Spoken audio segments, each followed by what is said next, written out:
Meus irmãos, bom dia, a graça e a paz do Senhor Jesus.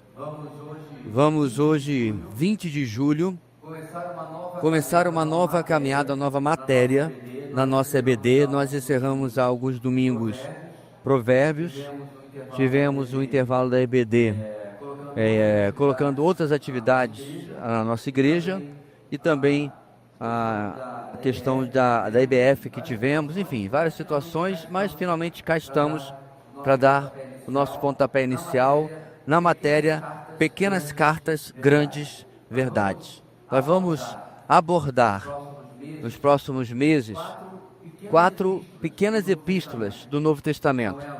São elas, pode voltar aí porque de cabeça vai errar. Filemão, sim, 2ª e 3ª de João e a carta de Judas, ok? Pelo menos 2 dessas, se não me engano, 3ª de João e Judas, já foram texto da nossa pregação expositiva há bastante tempo. E 3º de João, se eu não me engano, a gente... o Filemão que vocês pregaram juntos, presbíteros, agora estou na dúvida. Um dos dois, né? Vocês pregaram aí em conjunto. O fato é, meus irmãos, que independente disso, nós vamos conhecer detalhes e fazer um estudo mais aprofundado e aproveitar bastante essas preciosidades, pequenas preciosidades que nós temos no Novo Testamento, ok? Antes de mais nada, vamos orar, pedindo a bênção do Senhor sobre a nossa manhã, o nosso estudo. Deus amado, muito obrigado por estarmos aqui, retomando a nossa caminhada na Tua Palavra. Obrigado, Deus, pelo aprendizado que vamos ter durante esses próximos meses, e o nosso desejo principal é que a Tua Palavra fale às nossas vidas, que possamos apreciar o alcance, o acesso que nós temos à Tua Palavra, a liberdade que nós temos e poder usufruir desse ensino. Agradecemos ao Senhor pelos irmãos por trás deste projeto, por trás desta publicação, deste material, que possas recompensar a vida de cada um e continuar usando-os na Tua obra. Novamente, ó Deus, obrigado por esse momento, ajuda-nos com Teu Espírito para aprendermos o que precisamos. Em nome de Jesus, amém. Muito bem, irmãos. Aí no próximo slide nós temos a nossa agenda, né? Nosso trilho, e hoje nós vamos apenas... vai ser uma lição até um pouco mais breve, eu acredito. Às vezes eu acredito nisso, mas não se cumpre, mas tudo bem. Que vai ser apenas uma introdução às cartas, certo? Então hoje vai ser uma lição bem técnica, mas ela é importante para que você conheça o que está por trás de cada um desses 4 volumes, né? Dessas 4 obras, ok? E aí está o resto das nossas 16 lições. E, aliás, isso também você encontra, obviamente, no nosso material, que você pode adquirir ali na livraria, ok? Bem, a semelhança do material anterior, nós temos objetivos, onde nós queremos chegar com a nossa lição de hoje. Saber, cada uma das partes da Escritura, por menor que seja, provém do sopro de Deus e tem autoridade sobre nossa fé. Em outras palavras, meus irmãos, é claro que há textos mais densos, mais pesados, eu até diria mais importantes que outros. Lá no top 5 você pode colocar, por exemplo, a carta de Romanos, né? Então, Romanos não estando nas Escrituras seria uma falha, ou uma falta, perdão, imensa na nossa fé. Porém, isso não significa que os outros textos, número 1, não sejam inspirados e não tenham seu valor. Seus irmãos bem lembram, eu gosto sempre de ressaltar isso, até quando nós passamos por genealogias, por exemplo, em Esdras e Neemias, lembra dessas exposições?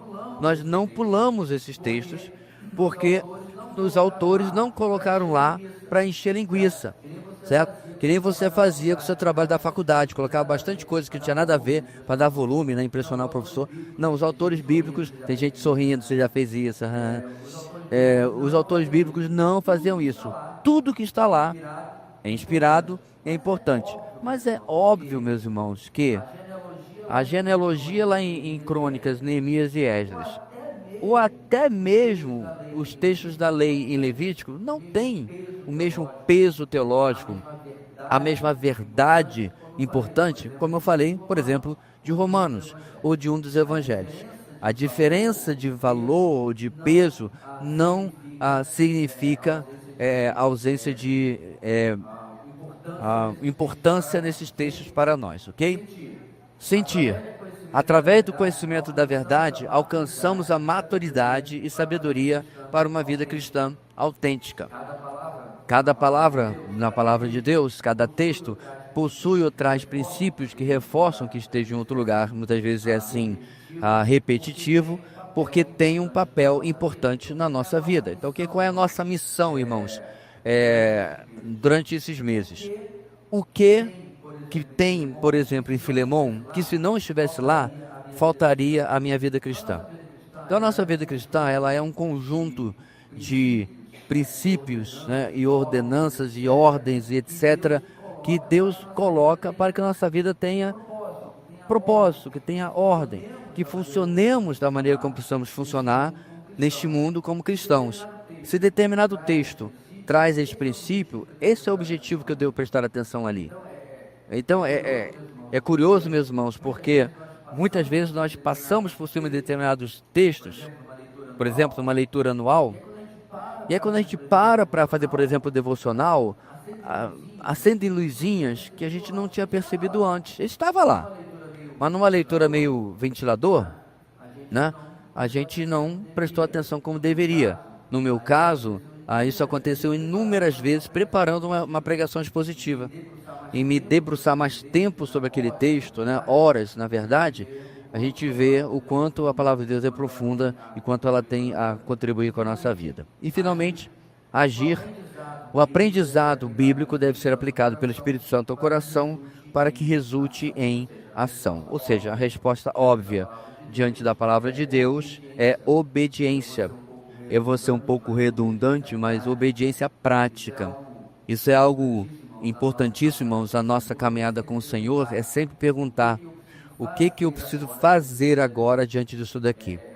É por isso que, por exemplo, no seu devocional, e até mesmo no seu tempo de oração, não use ou não recorra a coisas genéricas, como aquele pedido de oração famoso, né? Quero orar para que eu seja um crente melhor. O que é um crente melhor? Porque de repente você ser um crente melhor é diferente do que ele, ser um crente melhor do que ele, ser um crente melhor do que eu, ser um crente melhor. As áreas onde nós temos que melhorar são distintas. Então, diante da palavra de Deus, ela está apontando para coisas específicas da nossa vida, nosso dia a dia. Especialmente, irmãos, a gente não gosta de ser incomodado nos nossos relacionamentos. E aí eu devo, diante da palavra de Deus, dizer, esse devocional aqui foi escrito há mais de um ano, mas Deus, em sua soberania, encaixou neste dia, desta semana, deste mês, e está falando exatamente essa situação que eu estou vivendo lá com o Sinfrônio. Então, deixa eu resolver isso aqui, deixa eu ver como é que eu vou lidar à luz do que a palavra de Deus está trazendo, ok? Bem, nosso texto básico, e para ilustrar exatamente essa importância da palavra de Deus, que é 2 Timóteo, capítulo 3, versículo 16, texto extremamente conhecido. Eu quero ler com os irmãos aqui para não errar a versão, né? Porque eu acabo misturando as versões na minha cabeça depois de todo tempo. Toda Escritura é inspirada por Deus e útil para o ensino, para a repreensão, para a correção e para a instrução na justiça. Tomando a liberdade de estender o versículo 17.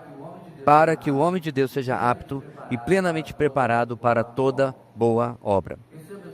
Perceba, meus irmãos, eu não vou aqui gastar um tempo pregando o 2 Timóteo 3,16, mas perceba os termos que Paulo usa.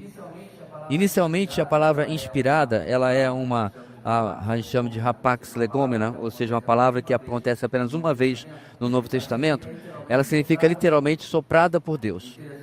É interessante que inspirada parece uma coisa para dentro, né? Inspiração.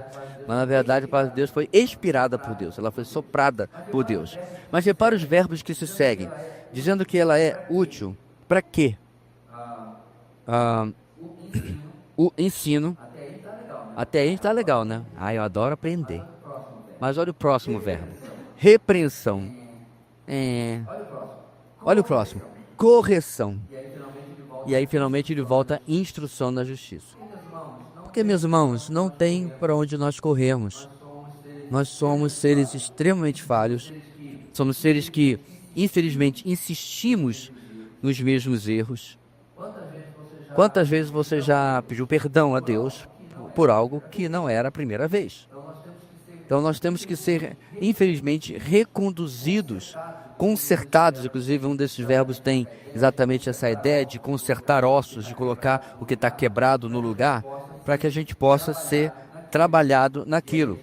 E aí ele diz, para instrução na justiça, como fosse um treinamento contínuo em fazermos aquilo que a gente tem que fazer. E o objetivo, como eu falei no versículo 17, incluindo aí, é que a gente seja preparado e apto para toda a boa obra, e que não significa apenas a obra de Deus, mas tudo aquilo que Deus espera de nós, que façamos para a glória dele, né? Então vamos lá. Iniciando aqui, meus irmãos, a nossa introdução. Deus escreveu um livro. Essa realidade me deixa de queixo caído sempre que eu paro para pensar. Páginas e mais páginas de Deus, seus pensamentos, suas palavras, seu coração, a somente alguns centímetros de distância. Eu posso levar comigo para onde eu for e ler quando eu quiser. Quando abrimos a Bíblia, o que nós vemos? Nós vemos o próprio Deus no livro. Ler a Bíblia é uma das coisas mais importantes que podemos fazer. É mais valioso do que qualquer outra coisa que nós temos e mais doce do que qualquer outra coisa que já comemos. É literalmente mais importante do que respirar. No seu material não tem, mas lá no final da lição, essa citação é de John Piper. Que coisa maravilhosa! A cada página aberta, a cada parágrafo, cada frase, cada palavra, a divina luz brilhando diante de nossos olhos. O tamanho não importa, o que importa é a voz presente. Então a nossa lição já inicia, meus irmãos, dando ou relembrando-nos o destaque merecido que a palavra de Deus tem para nós. Remove a Bíblia da experiência religiosa, da experiência cristã. Remove, tira. Como faríamos o que temos que fazer? Quantas coisas nós simplesmente não saberíamos nem como proceder? Na verdade, irmãos, nós teríamos milhares de supostos cristianismos. Porque se a Bíblia não estivesse lá, qual seria o nosso padrão de conduta? Qual seria a nossa fonte de princípios? Aonde ou da onde tiraríamos o que nós temos que fazer? De nós mesmos. E não é exatamente isso que a maioria esmagadora, se não todas as seitas fazem? Elas colocam um outro padrão, outra fonte de autoridade, e aí você vai alterando o pensamento de geração em geração. Hoje no Café da Manhã eu estava assistindo um vídeo desse apologista, eu tenho gostado bastante de acompanhá-lo. Ele pega uns vídeos bem esdrúxulos, até botei um vídeo dele uma vez no grupo da igreja, uns vídeos bem esdrúxulos, gente afirmando as coisas cada vez mais loucas na internet, interage com esse vídeo. Nesse caso foi de um padre que tem aquele negócio de fazer pergunta, né? Aí ele responde, perguntou se algum católico perguntou para ele se podia queimar a Bíblia protestante. E aí ele falou, deu volta, falou lá que a Bíblia está incompleta, né? A nossa, supostamente e tal. E o nosso irmão rebateu, que é óbvio, nós já estudamos isso aqui em bibliologia, há vários meses atrás, sabemos que não é o caso. Mas ele chegou à conclusão que sim, e usou como base o quê? A palavra de um papa, se não me engano, Pio alguma coisa. Ele piava, agora não lembro qual era o número que estava depois não. Aí usou lá que ele disse que tinha que queimar, porque não só por causa da ausência dos livros, mas porque é uma tradução não autorizada. Claro, tem que ter a chancela, né, de Roma. Caso contrário, pode ser os melhores especialistas do mundo, de hebraico, grego e aramaico, não serve de maneira nenhuma. E, obviamente, não iria preservar determinadas coisas que eles preservaram ou mudaram na Bíblia Católica para favorecer aquilo que eles querem defender. Então, tá lá, defendendo que você pegue, né, a nossa Bíblia protestante, certo? E coloca fogo. Agora veja bem, irmãos, eu nunca faria isso com a Bíblia Católica. Na verdade, uma das melhores traduções que eu tenho em casa chama-se a Bíblia de Jerusalém e é uma Bíblia Católica, certo? Então eu leio o que importa e o resto Judite, Macabeus, etc., são meros livros informativos. Não tem valor inspirativo, não são livros inspirados, não são livros canônicos, mas está lá, deixa, não me faz mal nenhum. Mas eu nunca queimaria. Mas supostamente ele diz: onde eu quero chegar? A opinião de uma pessoa. E aí, se você perguntar vários papas depois, um deles vai falar o contrário. Não, a gente não deve. Então, qual é o padrão de comportamento? Agora mesmo, mudou do argentino para o americano, supostamente, já mudou várias coisas. Por quê, meus irmãos? Porque o homem simplesmente não pode ser a fonte de determinação do que é certo e errado, do que se deve fazer, inclusive na igreja do Senhor. Qualquer coisa, irmãos, que nós decidimos aqui como liderança da igreja, não pode ser concernente a sã doutrina. Então, quando nós decidimos mudar a ordem do culto, ok, isso não tem nada a ver com doutrina. Mas a gente não pode, como liderança da igreja, sair determinando coisas que alterem aquilo que já está na palavra de Deus. Então, repetindo, a maravilha que é, meus irmãos, nós temos uma fé onde Deus tomou o cuidado não apenas de se revelar, mas de preservar. A história da igreja, ela é repleta de inúmeras histórias de como a Bíblia era para não existir. E ela foi preservada vez após vez. Talvez a mais contundente seja os manuscritos das cavernas de Qumran, né, que foram descobertas no século passado, por acaso, e aí foram levadas para ser vendidas no mercado, até que alguém descobriu e saiu comprando e recuperando a maioria dos manuscritos, e hoje eles estão aí à disposição nos museus. Só o livro de Isaías, meus irmãos, nós vimos, né, lá no Museu do Livro em Jerusalém, o rolo inteiro, do começo até o final. Mas por que isso é importante? Porque os liberais disseram que não foi Isaías que escreveu Isaías. Eles disseram que foram pelo menos 4 pessoas diferentes.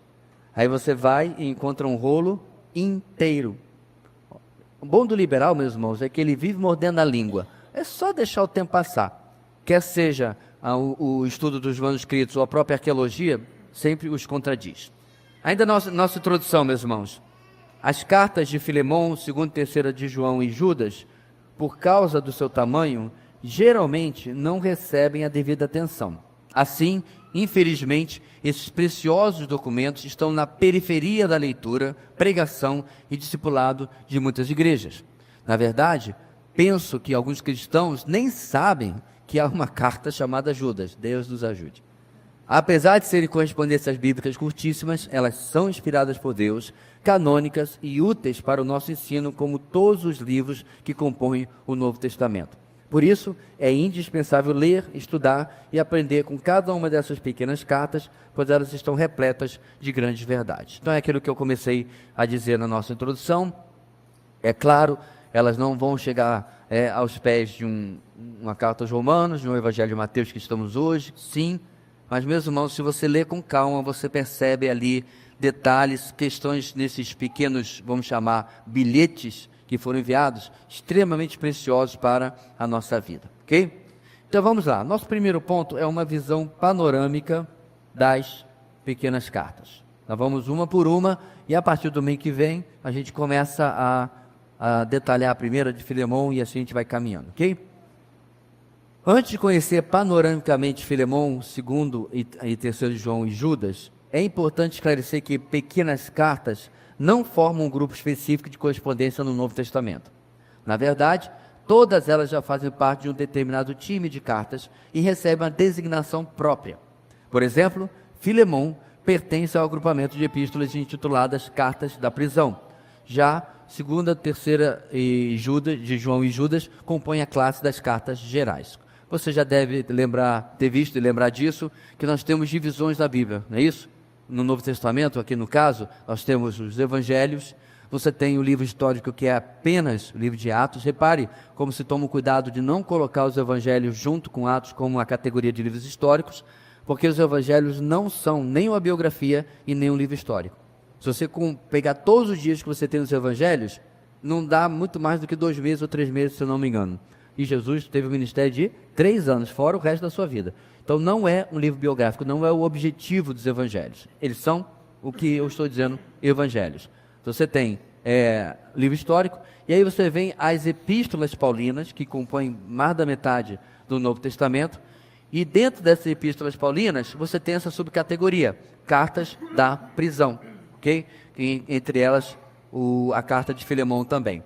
Então, você vai passar depois as cartas gerais, certo? Onde você tem as cartas de João, as cartas de Pedro, as cartas de Judas e Hebreus também. Hebreus nós não temos uma unanimidade quanto à sua autoria. Alguns brigam por isso, por aquilo, porque não é Paulo, tenho certeza. Por quê? Apenas por questões de evidências internas, estilo, palavras que são usadas e são repetidas na literatura paulina, certo? Mas outros vão puxar para o outro lado, dizendo, não, foi fulano, algum tipo de tradição, mas não tem como saber. Então essas são as divisões, obviamente depois você vai ter Apocalipse, né, que também fica numa divisão própria sua de livros proféticos.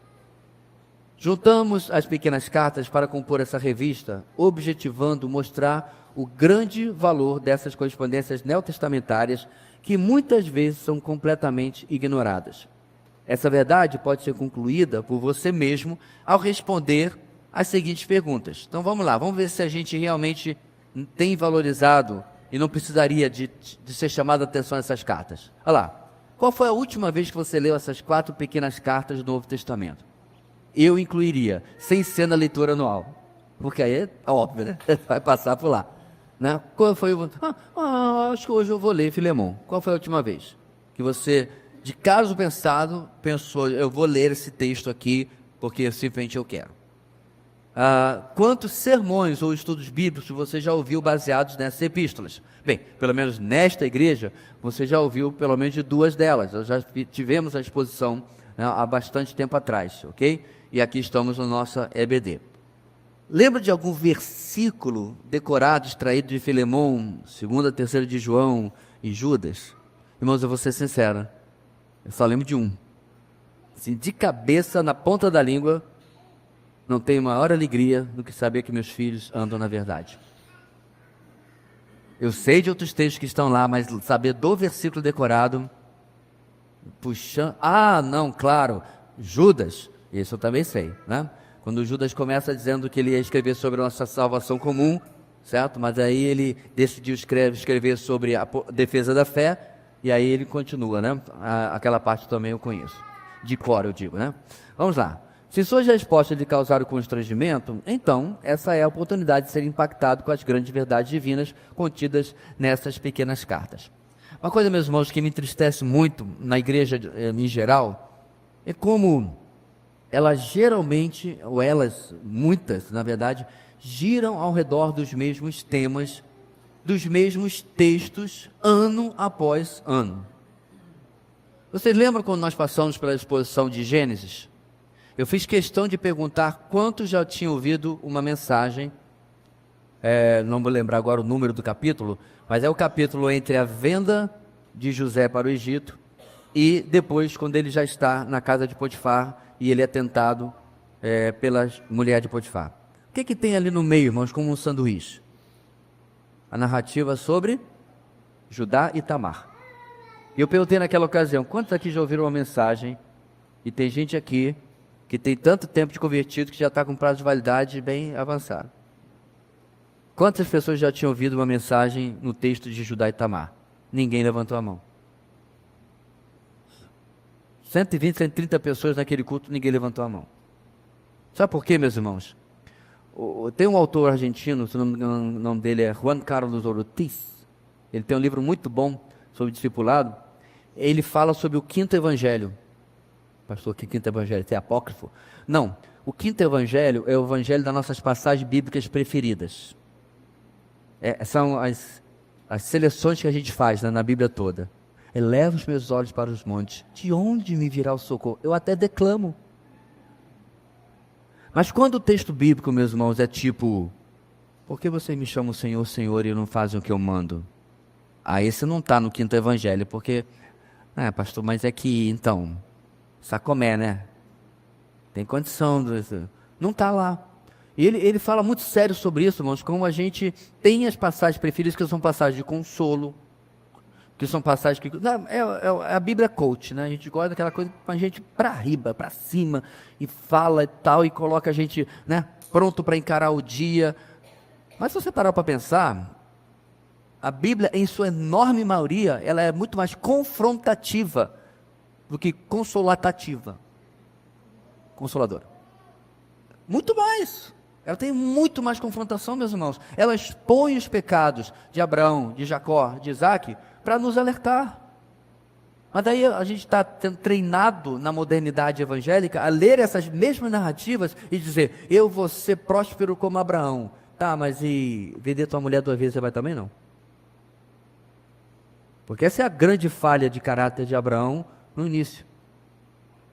A gente fala, não, eu vou ser fiel até o ponto até de entregar meu próprio filho, se necessário, como Isaac. Tá, mas e ser um pai como ele foi, e aí? Que tinha preferência. Tá, começa ruim daí. Tá? Então você tem essas coisas exatamente para confrontar o nosso comportamento, e como o autor mencionado falava, isso não está no nosso 5º evangelho. Assim, meus irmãos, textos da palavra de Deus, quaisquer que sejam, precisam ser conhecidos por nós.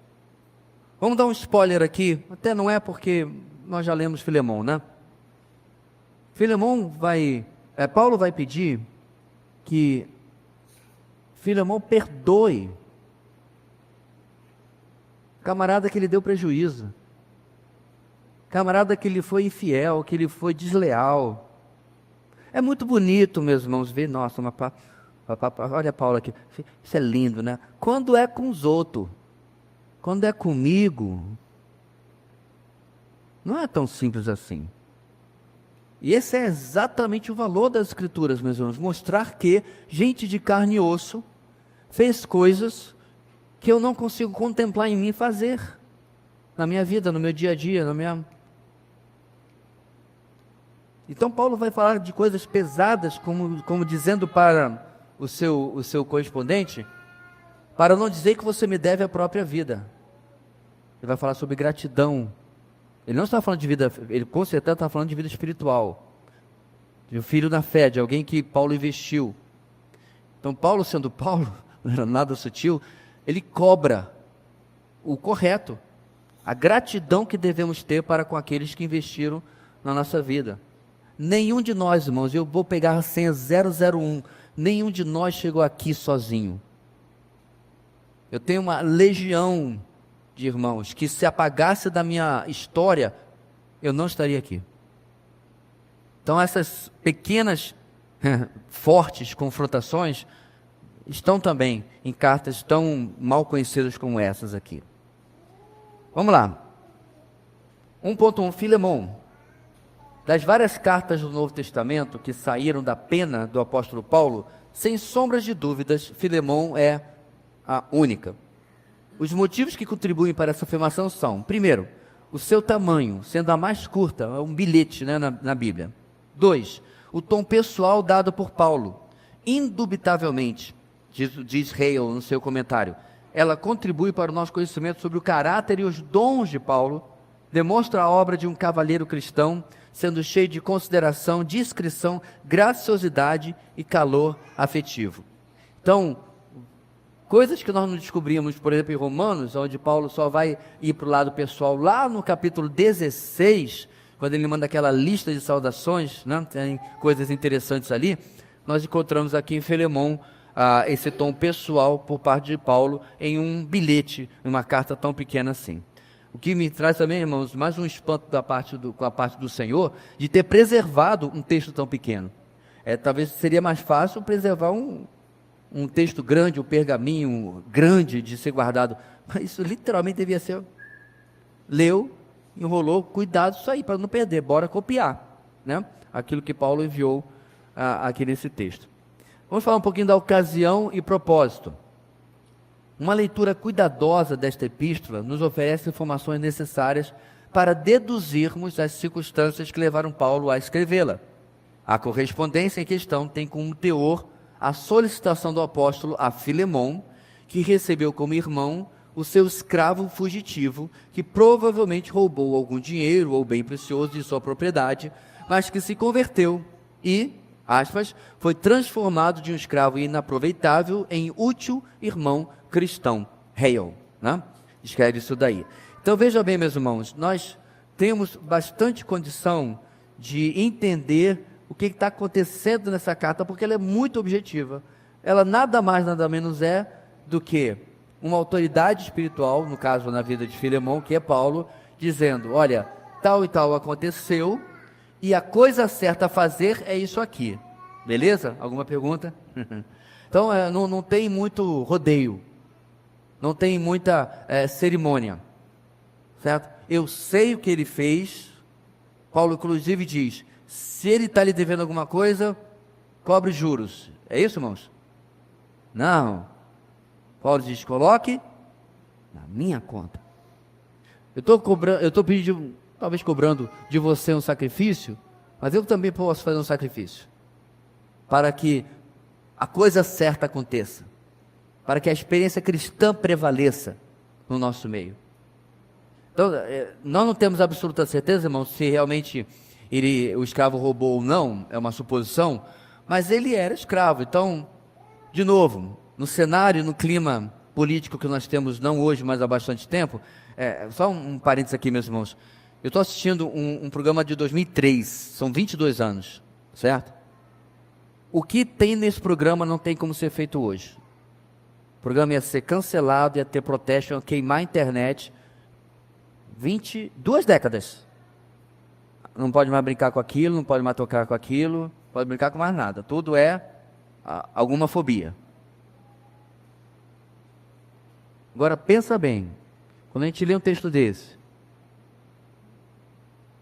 tem gente que não tem, que tem vontade de tirar a camisa do Che Guevara, do MST, do Martin Luther King, sabe lá Deus mais quem. E eu já expliquei 1 milhão de vezes, meus irmãos, que você precisa conhecer a cultura da época. A maior parte esmagadora dos escravos vinha de uma situação social incontornável. Não tem mais nada, perdeu tudo, quer seja por falência, o que quer que seja. Essa era, na falta de outra colocação, meus irmãos, o Bolsa Família da época.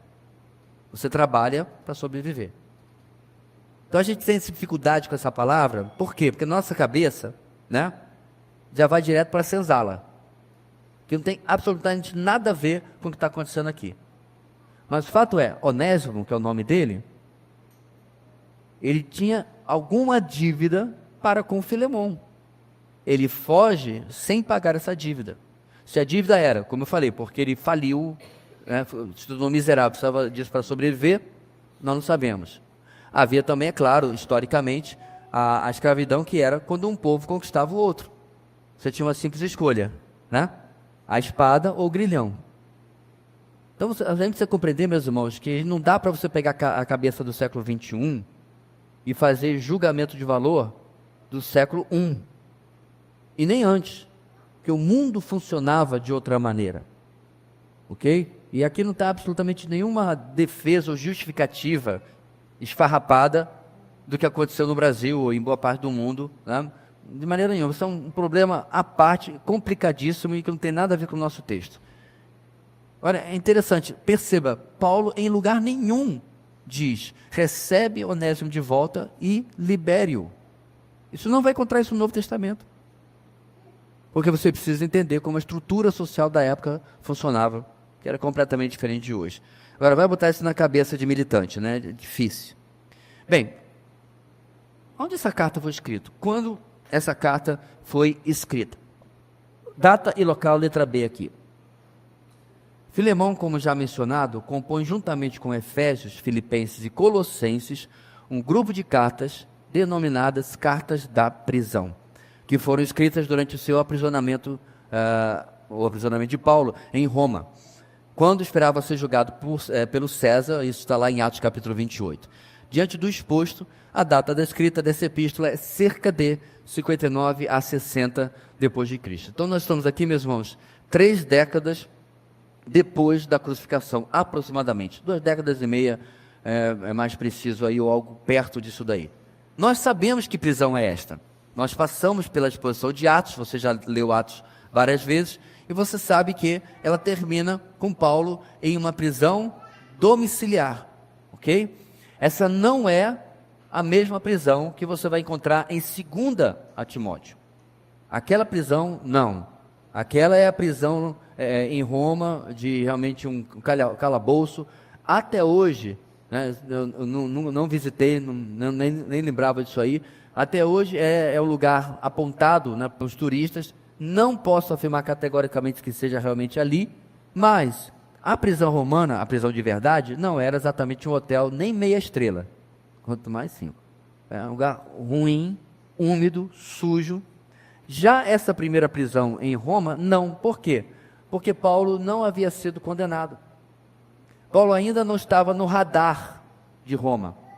Ele vai para Roma porque, quando ele vê que o julgamento dele está sendo manipulado pelos judeus, lembra, irmãos? Ele está lá em Cesareia, no litoral. Os judeus descem de Jerusalém e vão até lá.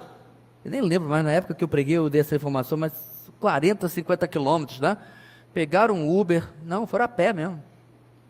Esse é o tamanho do ódio que eles tinham por Paulo.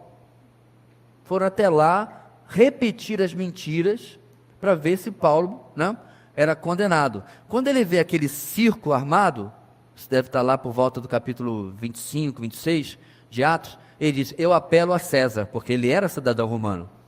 E aí o governador, né, ele não tem uma alternativa, né? Apelou para César, a César ele irá. Então ele começa o caminho para Roma. Inclusive no caminho também há alguns problemas, como naufrágio, etc. Mas o ponto, irmãos, é que ele vai ainda como cidadão livre. A história diz que ele passa por essa audiência e simplesmente ele é dispensado porque, como eu disse, ainda não estava no radar de Roma. Mas é nessa circunstância que ele escreve também a carta de Filemão. Vamos dar o nosso intervalo agora, irmãos, e depois continuar indo adiante nosso 1.2, segunda e terceira de João. 1.2, irmãos, segunda e terceira cartas de João. Sem querer ser chato ou pedante, é interessante que você saiba a nomenclatura correta, porque ela já comunica alguma coisa, certo? Não é segunda a João, é de João, porque ele é o autor, diferente de primeira a Timóteo, porque ele é o destinatário, ok? Então a partícula utilizada aí já esclarece se o livro é da autoria daquela pessoa ou é o destinatário daquela carta. No Antigo Testamento, primeiro das crônicas, não de crônicas, porque ele não é um camarada, né? Primeiro livro das crônicas, primeiro livro dos reis, são as nomenclaturas corretas. Segunda e terceira João, juntamente com o Evangelho de João, Apocalipse, já estamos aqui assumindo, e eu concordo, que a autoria é dele, e a primeira epístola de João pertence ao agrupamento de escritos conhecido como literatura joanina. Não confundir com festa junina, tem nada a ver uma coisa com a outra, tá? Pois foram escritas pelo apóstolo João. Esses são os termos, irmãos, que a gente usa a respeito dos 3 grandes autores do Novo Testamento. O que é por João, joanina, o que é de Pedro, são só 2 epístolas, petrina, e o que é de Paulo, obviamente, paulina. Então, a gente inclusive se refere à teologia joanina, teologia paulina. Como assim, pastor? Elas são diferentes das outras? Não. Determinados apóstolos, autores, concentraram-se mais em determinados assuntos, ok? Uma coisa muito interessante também, irmãos, é quando você vai pregar em um livro, perceber como aquele mesmo autor usa aquele termo em seus outros livros. Então, quando você está pregando no Evangelho de João, ou fazendo um estudo, ou apenas estudando para si mesmo, é interessante você ver, deixa eu ver como João usa luz e trevas na sua primeira epístola. E assim por diante. Você esclarece bastante e faz contraste também da forma como é usado em outros livros do Novo Testamento, ok? Bem, essas 2 epístolas gêmeas, por assim dizer, começam com o destinatário se identificando como o presbítero. Você vai encontrar isso em 2 João, versículo 1, e 3 João, versículo 1 também. Esse presbítero é o apóstolo João, o discípulo que Jesus amava, o filho de Zebedeu e o irmão de Tiago. É bastante notável como essas 2 cartas apresentam uma incrível semelhança com 1 de João, que tem por base o quarto evangelho escrito por este apóstolo. Em outras palavras, meus irmãos, a consistência da teologia, a consistência do conteúdo, é mais uma evidência, chama de evidência interna, de que de fato foi este homem que escreveu os 4 volumes. E quinto, né, apesar que Apocalipse tem um teor um pouco diferente, porque de fato o Apocalipse não foi escrito por João no sentido da mente dele. João está fazendo o que, meus irmãos? Está escrevendo o que Jesus determina, o que Jesus dita, certo? E está registrando o que ele vê. Então é muito diferente dos evangelhos e das cartas, porque Apocalipse, João está sendo apenas um amanauense, né? Está sendo, não é manauara não, tá, irmãos? É o que escreve, o que alguém dita. Está sendo secretário de Jesus, certo? Jesus começa assim, e a partir do capítulo 4, ele apenas registra as visões que Jesus dá a ele, revelando, obviamente, o final dos tempos, né? Então, aí você vê menos características, mas ainda assim a gente sabe que é o mesmo autor, porque ele se identifica. Outra coisa interessante aqui, mas eu quero destacar, a gente vai ver daqui a pouco na questão da data, é que o uso do termo presbítero aí tem 2 significados. Sim, de fato, João era, Pedro também, um líder da igreja, era um presbítero da igreja, um pastor da igreja. Mas ele aí também, meus irmãos, já está em idade avançada. Então é fácil você ler esse termo no grego como ele dizendo, João o ancião. Algumas bíblias, inclusive, mais antigas, traduzem literalmente, João o velho. Por que ele escreve isso, irmãos? Ele está dizendo para o povo que é ele mesmo. Ele está falando, está se identificando, eu sou o camarada que vocês viram aí, tiveram que construir uma rampinha, porque não conseguia subir mais a escadinha, né, e tal. Porque ele foi o único apóstolo que chegou a uma idade avançada. E, de segundo a tradição, o único que provavelmente morreu de morte morrida, né? Apesar do exílio na ilha de Patmos, onde ele registra Apocalipse, ele volta de lá e depois morre, provavelmente em Éfeso. Ocasião e propósito. A segunda carta de João foi escrita e endereçada para uma igreja que é chamada de Senhora Eleita, sendo uma personificação e não uma pessoa, não da igreja geral, mas de uma igreja local, sobre a qual a jurisdição do presbítero é reconhecida, sendo seus filhos, né? Os membros individuais da igreja. Essa é uma afirmação de John Stott. O presbítero redigiu essa carta, objetivando alertar aquela comunidade cristã a respeito dos falsos mestres e seus falsos ensinos, que consistiam em negar a encarnação de Jesus Cristo. Versículo 7. E alegar possuir um conhecimento novo e avançado, disponível apenas para um grupo seleto. Alguém lembra, meus irmãos, qual é esse conhecimento novo e avançado que começava a tomar forma por volta do final do 1º século? Os alunos do CFM me socorram, por favor. Gnosticismo, exatamente. Historicamente, o que nós estamos lidando aqui é um proto-gnosticismo, ok? Porque o que a gente chama de proto-gnosticismo são os primeiros passos, as primeiras evidências do gnosticismo. Nenhum desvio ideológico, sociológico, filosófico, teológico, ele tipo nasce, pum, né? A partir de agora a gente vai começar essa heresia, tá bom? Registra a data aí. Nem a própria reforma, que não é nada disso, obviamente, irmãos, ela marca 31 de outubro de 1517, mas ela não começa de fato em 31 de outubro de 1517. Né? Tanto que vários nomes antes a gente chamava de quê? Pré-reformadores. 100 anos antes, John Huss é queimado na fogueira por causa de ideais reformados, porque estava defendendo só a escritura, certo? 100 anos antes, 97, 98 para ser mais preciso. Então, nenhum movimento tem uma data de virar chave e agora vai começar. O gnosticismo, irmãos, ele vai realmente tomar corpo quase 100 anos depois. Na época, vamos colocar aqui, né, no Instagram, nossa ideia, aí um dia vira... Não tinha. As coisas demoravam a se formar, demoravam a se espalhar. Infelizmente, estavam se espalhando onde não deveria, dentro da igreja. E é interessante, meus irmãos, porque, preste bem atenção, olha como está descrito aqui. Alegar possui um conhecimento novo e avançado, disponível apenas para um grupo seleto. Não é exatamente o que defende grande parte do movimento neopentecostal?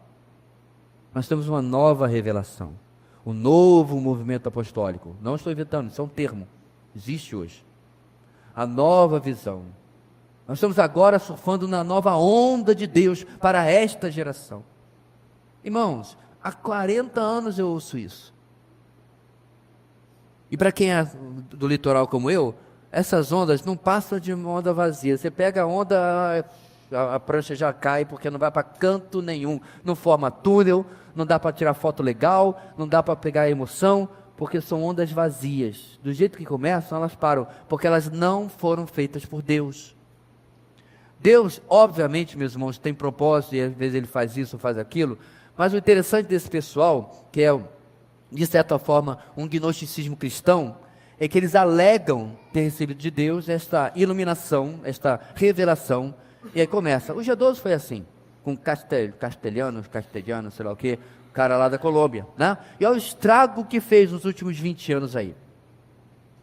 Então, como diz o meu amigo chegado, o Granconato, doutrina velha é que faz igreja boa. Sim, é um trocadilho com o sertanejo. Já está tudo aqui, meus irmãos. Ontem eu conversava com dois jovens brevemente, estava indo para a igreja quadrangular. Aí passou na nossa frente 3 mornos, ou quer dizer, 3 mormons. Vivo trocando o nome deles. E eu puxei assunto, né? Sabe quem são isso aí? E a gente conversou bastante. Interessantemente, algumas das questões que eu coloquei sobre os mormons, com todo respeito aos nossos irmãos da quadrangular, que tem em alguns pontos a teologia equivocada, alguns pontos que eu coloquei lá, o pentecostalismo faz de outra forma. Por exemplo, a presença de profetisas. Eles têm o seu, né? Joseph Smith, e eles têm a dela. E assim vai. O ponto aqui, meus irmãos, é que o neo-gnosticismo cristão, ele vai se moldando a determinados grupos. E vai se manifestando de algumas maneiras perigosas. Quando você acrescenta absolutamente qualquer coisa, a revelação que nós já temos, sinal amarelo de alerta. Eu não lembro se foi Watson ou Owen que escreveu, uma coisa muito simples. Se uma revelação está contra isso aqui, ela é herética, ok? Uma profecia, uma profetada, uma iluminação, o que for, revelação, está contra isso aqui, ela é herética. Se ela está a favor disso aqui, ela é dispensável. Você já tem. O problema, meus irmãos, é que nas questões não tão gerais, mas objetivas, o pessoal quer oráculo. Eu devo comprar um Fusca ou uma Mercedes? Senhor, me dá um sinal. Se agora passar um pombo voando ao contrário, é para eu comprar a Mercedes. A gente quer essas coisas, sabe? E aí o pessoal vai atrás do quê? De profetada. De novo, queria estar inventando. Mas a coisa está de tal maneira, meus irmãos, desesperadoramente perdida, que um conhecido meu, pastor pentecostal, deu um pito. Sabe o que é um pito, né? Uma bronca na sua igreja, porque na segunda-feira a reunião de oração, era a reunião de profetada, na casa da irmã Sinfrônia, não era o nome da irmã não, tá? Da Sinfrônia, estava assim, ó. Não tinha de estacionar, mas a EBD estava vazia. Chegou a um ponto que até o pentecostal, pelo menos o clássico, sério, disse, que coisa ridícula é essa? A fila para estudar a palavra de Deus é pequenininha.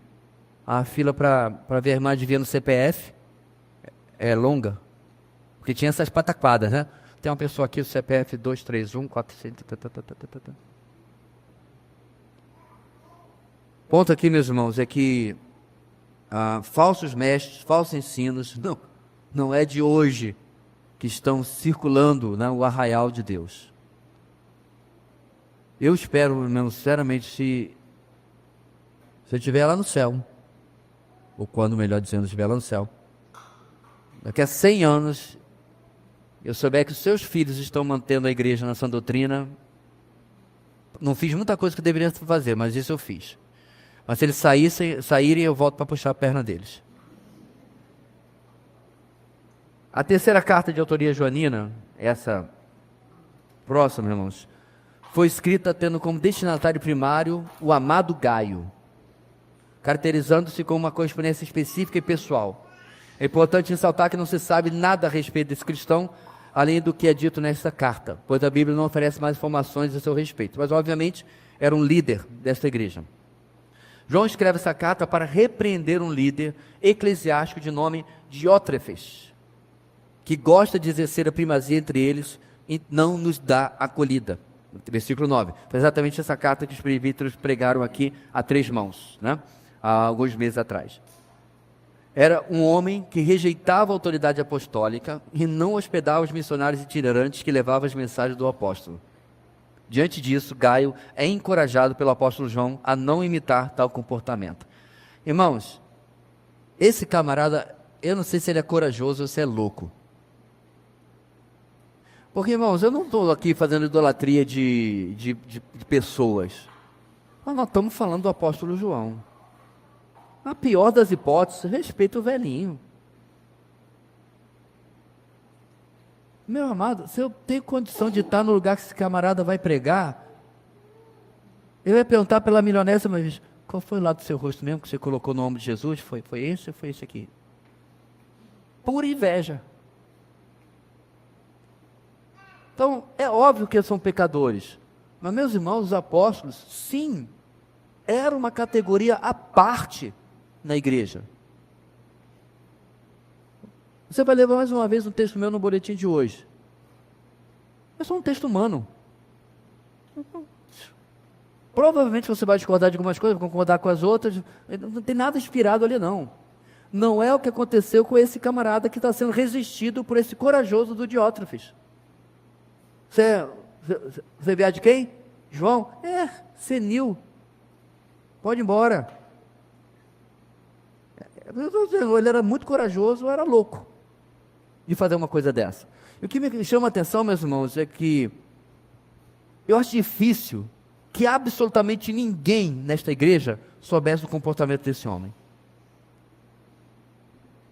O que mostra, meus irmãos, que às vezes as coisas mais óbvias e esdrúxulas do comportamento errado de alguém, precisa que alguém chegue assim, dizendo, olha isso aí. Olha o que está acontecendo. E é o que João faz aqui. Através de Gaio, provavelmente, como eu disse, uma autoridade da igreja, ele manda essa repreensão. Ok? Letra B, data e local. Aqui temos 2 correspondências neotestamentárias em que não é possível determinar o tempo exato e o local em que foram compostas. Mas a opinião mais aceitável é que esses documentos foram escritos por João para que fossem enviados às igrejas asiáticas em meados do último terço do século I. Comentarista Tenney. É importante lembrar que essas 2 cartas foram produzidas por João depois do seu evangelho, que foi escrito antes de 70 depois de Cristo. Assim se conclui que a melhor datação é de 70 a 90, como eu disse, João já está no final de carreira, né? Já é bem idoso nessa etapa aí, porque se você toma que ele tinha pelo menos 30 anos, ou talvez alguns comentaristas um pouquinho menos, sendo bem jovem, quando ele está andando com Jesus, né? Nós estamos aí, 40, 50 anos depois disso, né? Então ele já é uma pessoa idosa, ele já é um vencedor, porque nessa época a expectativa de vida não chegava nem perto disso daí, mas ele tinha essa idade, ok? Não se tem, continuando, irmãos, nenhuma evidência na Bíblia, e principalmente nas 2 cartas, da localização da sua escrita. Porém, a tradição cristã, com o testemunho dos pais apostólicos, afirma que João viveu e morreu em Éfeso, sendo então essa cidade a origem dessas 2 correspondências joaninas. Foi o que eu falei, irmãos. Ele passou grande parte do seu tempo em Éfeso, da onde ele foi apreendido, foi exportado para a ilha de Patmos, né? Lembrando, irmãos, que isso não era um privilégio, né? Vamos pegar essa ilha toda e colocar só João lá. Não. O Império Romano fazia isso, era uma das práticas de punição, certo? Com certeza, pela providência de Deus, não aconteceu algo pior, pelo menos naquele momento, porque a temática de Roma era matar os seus opositores e inimigos. Dá menos trabalho, menos burocracia, menos risco de reincidência, né? Mas então, por algum motivo, Sabe-se lá Deus como é que foi isso, né? Isso dá um ótimo filme de suposições, o pessoal gosta aí do The Chosen, cheio de coisa inventada. Pois é, dá para fazer um enredo todo por trás de algum documento que alguém mexeu, que alguém foi, que alguém intercedeu, não sei. Sei que João não foi executado. Ele é enviado para Patmos pela providência de Deus e lá ele tem as visões de Apocalipse. Mas aí ele já é, como eu disse, um idoso. Ele sai de Patmos, que também não temos muita explicação de como isso aconteceu, a não ser a providência de Deus, e ele volta para Éfeso, onde ele termina os seus dias, né? Essa igreja em questão é Éfeso? Não necessariamente. A ideia, meus irmãos, eu tenho que tomar cuidado aqui para não passar uma normatização. A ideia de uma supervisão regional não é estranha à história da igreja, ok?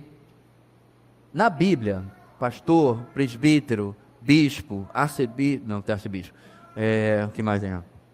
É só isso mesmo. É a mesma coisa, são termos intercambiáveis, nós vimos isso em eclesiologia, ok? Não, pastor, é tipo sargento, tenente, capitão, não é não. Isso é invenção da igreja de Roma, ok? Que coloca determinado, bispo não tem na Bíblia, né? Então, tecnicamente, meus irmãos, eu sou bispo, porque a palavra bispo, episcopos, é literalmente aquele que olha por cima, é o supervisor. Cada palavra utilizada para liderança eclesiástica no Novo Testamento destaca uma função, não o outro cargo, uma função do mesmo cargo. Pastor é óbvio, né?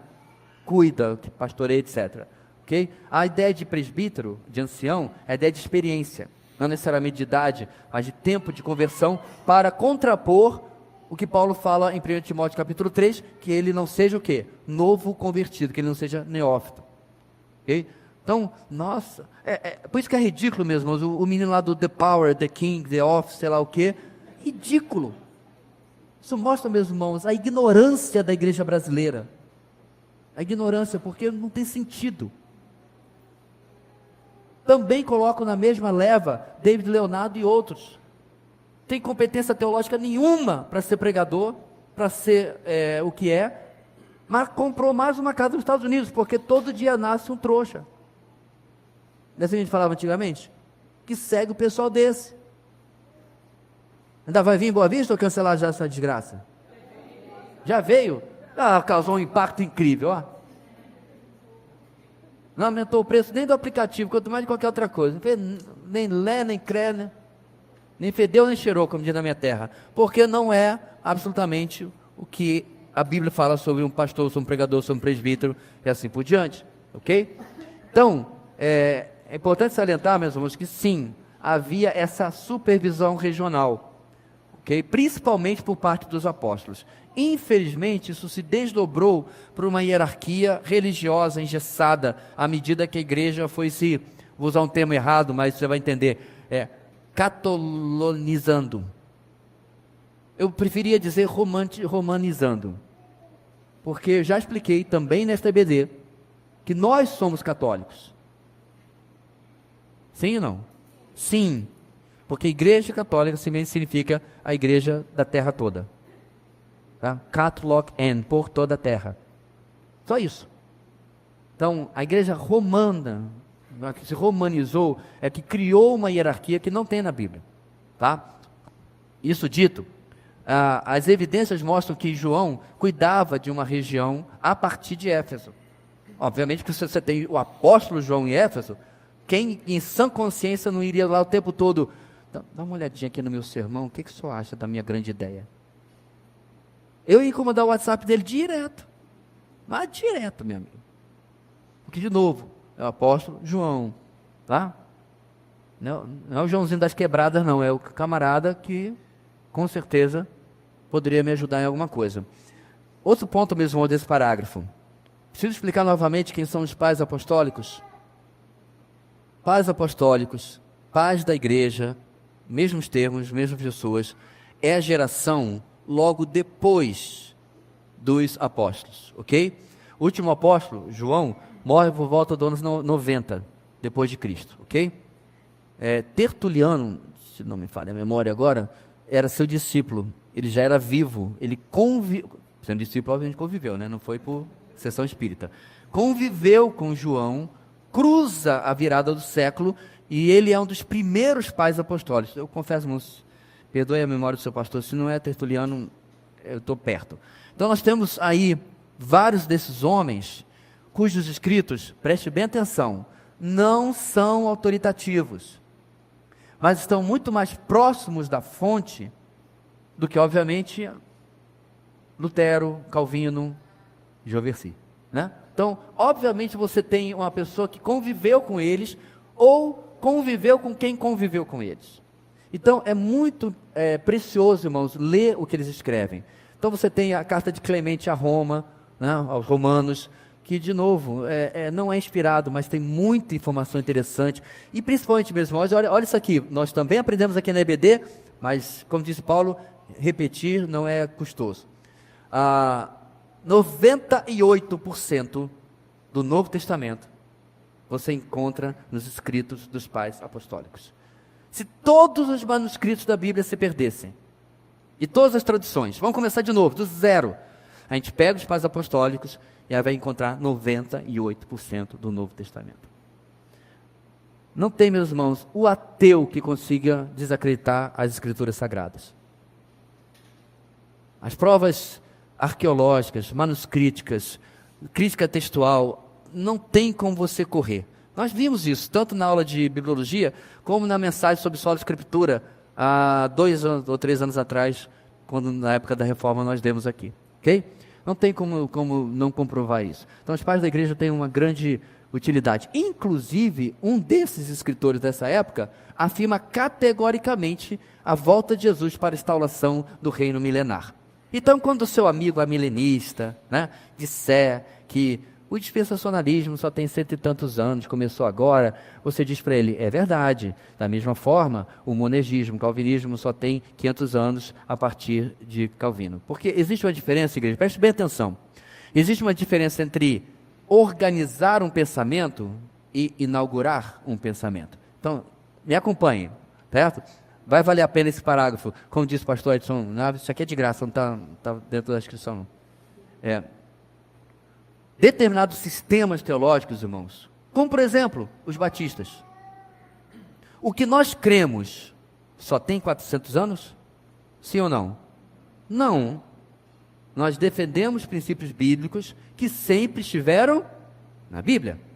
Acontece que, 400 anos atrás, surge a primeira igreja que se identifica com este nome, Batista. E chega até a nós 4 séculos depois, ok? Desde Londres, via principalmente Estados Unidos, e agora 130 anos, se eu não me engano, no Brasil, ok? Mas os princípios estavam lá. O sistema teológico batista que foi organizado há cerca de 400 anos. O sistema teológico chamado calvinismo foi organizado há cerca de 500 anos.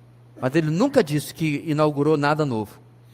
Tudo que Lutero, Calvino, Zwinglio e todos mais defenderam, certo? Já estava na Bíblia e em outros teólogos anteriores, como por exemplo Agostinho. A mesma coisa, irmãos, acontece com o dispensacionalismo. Quando ele foi organizado, sim, há 100 e tantos anos atrás, ele simplesmente pegou as informações que estavam na Bíblia e na história da igreja e colocou em um sistema organizado, ok? Simplesmente isso. E o nome do camarada lá na antiguidade que afirma a existência de um reino milenar chama-se Pápias, ok? Pápias. Então é isso, irmãos. Seguindo, vamos falar agora de Judas. Vocês já repararam que você não tem um amigo chamado Judas?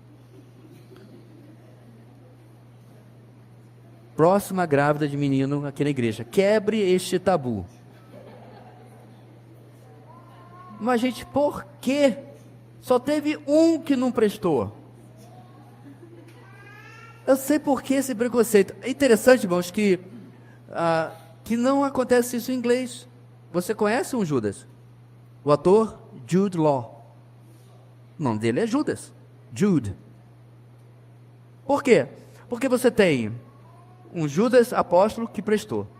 E você tem o Judas, irmão de Jesus, que prestou. 2-1. Estamos na vantagem. Eu entenderia você não colocar o nome da sua filha de Jezabel. Até entendo. Mas Judas, por que esse preconceito?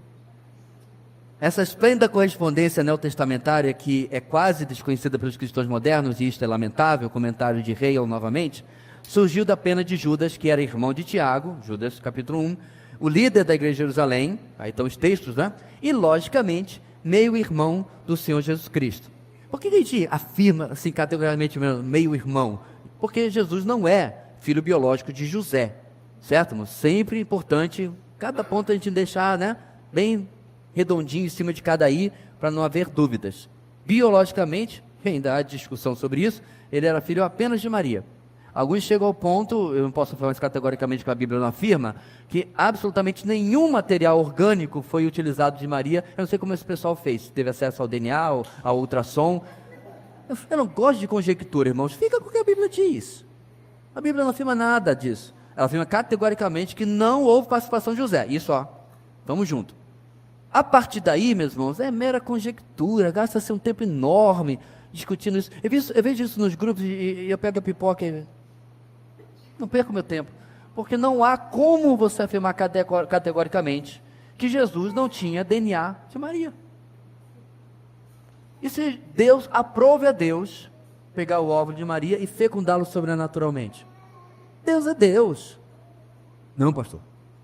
Deus pegou um óvulo do nada e fecundou do nada. Tudo bem, pede a pizza e a gente segue a vida.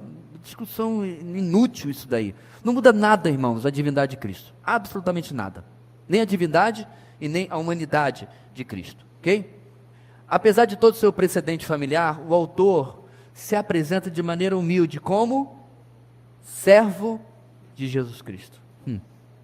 Não da carteirada. Ensinando assim para os seus receptores que todo cristão deve se submeter à autoridade de Deus e de seu filho, que acontecia de ser seu meio-irmão. Lembrando bem, eu vou falar isso hoje de passagem na nossa mensagem. Qual é a mesma palavra, meus irmãos, que nós temos aqui na apresentação dele? Servo de Jesus Cristo. Alguém lembra? Doulos. Que significa o quê? Escravo. Eu não sei, meus irmãos, se é também por causa da pressão da modernidade, né? As traduções portuguesas têm 150, 180 anos, se eu não me engano, João Ferreira de Almeida. O tráfico de escravos já existia, né? Então eu fico pensando lá, João Ferreira de Almeida, o primeiro tradutor português, né? Escrevendo lá Paulo e Judas, tal. Judas e servo de Jesus Cristo. Mas a palavra significa escravo. Não tem como onde correr. A gente vai tratar disso hoje à noite. Não perca. O verso 3, seguindo ocasião e propósito, apresenta tanto a ocasião quanto o propósito da carta, que era exortar e encorajar os cristãos, olha aí, a batalhar diligentemente pela fé que uma vez por todas foi entregue aos santos. Pois falsos mestres, detalhe, de dentro da igreja, estavam propagando heresias que estavam corroendo a fé bíblica daqueles cristãos. Diante desse ataque herético, a igreja deveria retaliar com a verdade entregue aos santos e reprovar os falsos mestres. Eu acho interessante, meus irmãos, como Judas, e interessantemente como Tiago também. Eu não sei, meus irmãos, se é o DNA, ou se é o DNA, a genética de José. Você reparou como eles são, né? Pé no peito. Tiago, meus irmãos, é a carta que você lê, sai cheio de hematoma e diz, sim, senhor, já vou fazer. Não tem muito o que você dizer. Deixa eu ver o que esse texto quer dizer. Ele está lá. Direto, objetivo. É isso. Com palavras amáveis, como por exemplo, adúlteros. Tiago é um, né? Aí você vai a Judas. Ele chama você a batalhar pela fé. Ele chama os falsos mestres de dissimulados. Hoje em dia, meus irmãos, esse povo todo seria cancelado. Tiago, você tem que amar mais.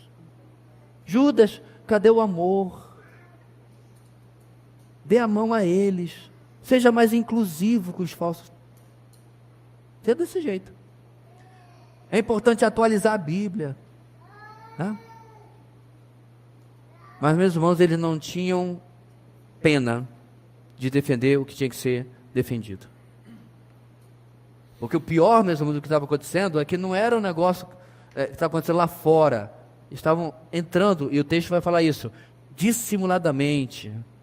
Porque uma coisa interessante, meus irmãos, sobre o erro, é que ele sempre vem acompanhado de um sorriso. Gente educada, gente gentil, gente com boa postura. Aí ele vai entrando, e daqui a pouco você não percebe o que essa pessoa está fazendo. Sempre com boas intenções, bons propósitos, justiça social, defender o oprimido, o comprimido, o pílula e tudo mais. Sempre assim.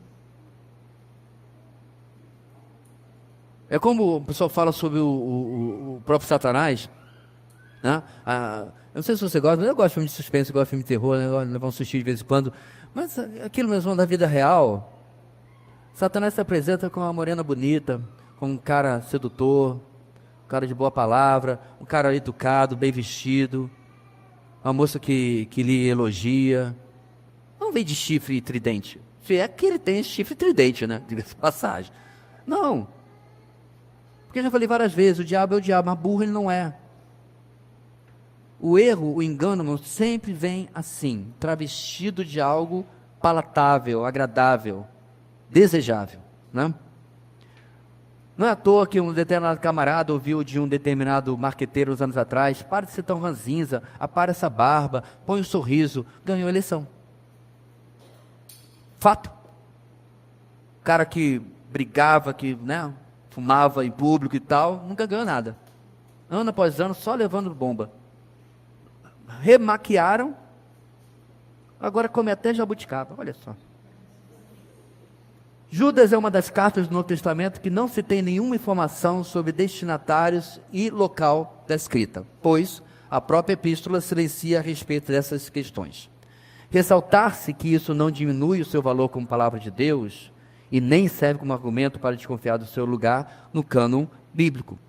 Obviamente, irmãos, não sabendo onde ele foi escrito, ou etc., não muda absolutamente nada.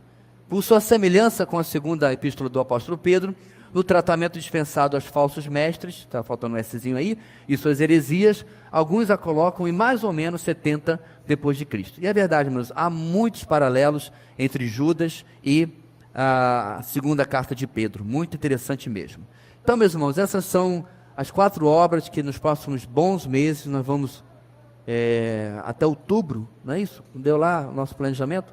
Até outubro, nessas cartas, porque no meio do caminho tem um dia de comunhão das famílias, no meio do caminho tem a 12ª Conferência de Exposição Bíblica Palavra da Videira, e mais uma outra coisa que eu não lembro. Então a gente foi fazendo todo o calendário já, e nós vamos até essa data aí em outubro. Explorando, irmãos, 4 textos maravilhosos, que obviamente você vai ler na sua leitura anual, mas seria interessante você já ler agora, né, junto com a lição, a revista que nós mencionamos, para estar preparado para a próxima aula, ok? Vamos para a nossa conclusão. Assim como Deus falou e fala através dos extensos livros e epístolas contidos em sua santa palavra, Ele também falou e fala através dessas pequenas cartas do Novo Testamento. Você descobrirá a grande verdade de Deus para a sua vida nessas grandiosas correspondências bíblicas. Cada uma dessas 4 pequenas cartas é indispensável para o discipulado, pois ao aprender com elas, cada cristão dará testemunho do amor e da fé que tens para com o Senhor e todos os seus santos. Filemão, versículo 5. Será encontrado dentre os teus filhos que andam na verdade, segundo João, capítulo 4. Como, não imitando o que é mal, mas sim o que é bom, 3 de João 11, e preparado para batalhar diligentemente pela fé que uma vez por todas foi entregue aos santos, Judas, versículo 3. Muito interessante como o nosso autor fechou aí, né, usando um pedacinho de cada carta, para mostrar, só de passagem, né, quanta coisa preciosa temos à nossa frente, ok? Certinho, meus irmãos? Uma pergunta, alguma colocação? Não? Esse é o último slide, né? Ok, eu sei que a minha coisa que você ficou parado aí estava faltando. Bem, então quero reforçar, passa ali no final antes de você pegar o teu rumo, não deixe de levar esse exemplar para casa para poder já estar aí preparado, ok? Vamos colocar de pé, meus irmãos, e orar, encerrando nosso tempo hoje.